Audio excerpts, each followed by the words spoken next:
বোঝার চেষ্টা করো, আমাকে যেতে হবে। না, তোমার কোথাও যাওয়া হবে না। সরি রোহন। মেঘা, মেঘা, দাঁড়াও মেঘা। জানোয়ার মেয়ে, তুই আমাদের মান সম্মান সব শেষ করে দিলি। তোকে আমি আজ মেরেই ফেলবো। ছাড়ো দেবরানী, মাথা গরম করো না।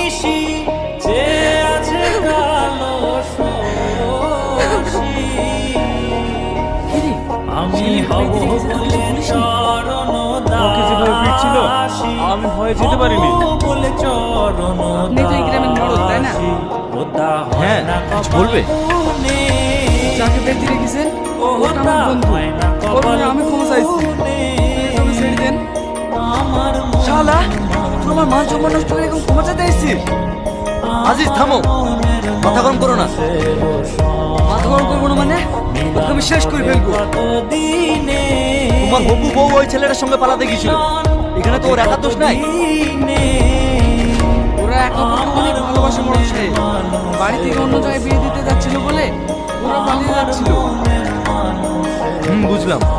মায়া, তোমরা সত্যি দুজন দুজনকে ভালোবাসো? তাহলে এখানে সব পরিষ্কার। গ্রামের নিয়ম অনুযায়ী ওদের দুজন দুজনের বিয়ে দেওয়া হোক। তোমার কি মত আকবর? এইসব আপনি কি বলছেন? ও তো আমার হবু। দেখো, তুমি যদি ওকে জোর করে বিয়ে করো, তারপরে দুদিন পরে তো ও পালিয়ে যাবে, তখন তুমি কি করবে? পালিয়ে যাবে মানে? আমি ফ্যামিলি থেকে জোর করে কখনো ভালোবাসা পাওয়া যায় না। আমি যেটা বললাম সেটাই হবে। মৌলানা রাখো, আমি এখনই ওদের দুজনের বিয়ে দিয়ে দেবো। হ্যাঁ মরদ সাহেব, আমি একমত।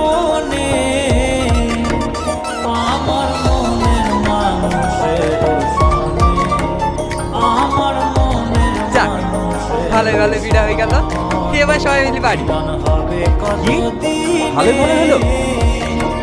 সে যাই হোক, হলো তো চল এবার বাড়ি যা। আমি যাবো না। কেন ভাই? মেঘাকে না নিয়ে আমি কোথাও যাবো না। আজ দুদিন ধরে ওর পাত্তা নাই। এত বড় গ্রামে ও কোথায় খুঁজবো বলতো? জানি না, কিন্তু ওকে ছাড়া আমি যাবো না।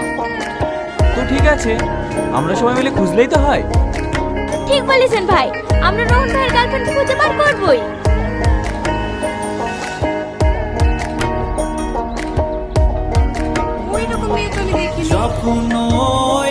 একটু মনে করে দেখুন না, টানা টানা চোখ, এত বড় বড় চুল, আর নাম মেঘা।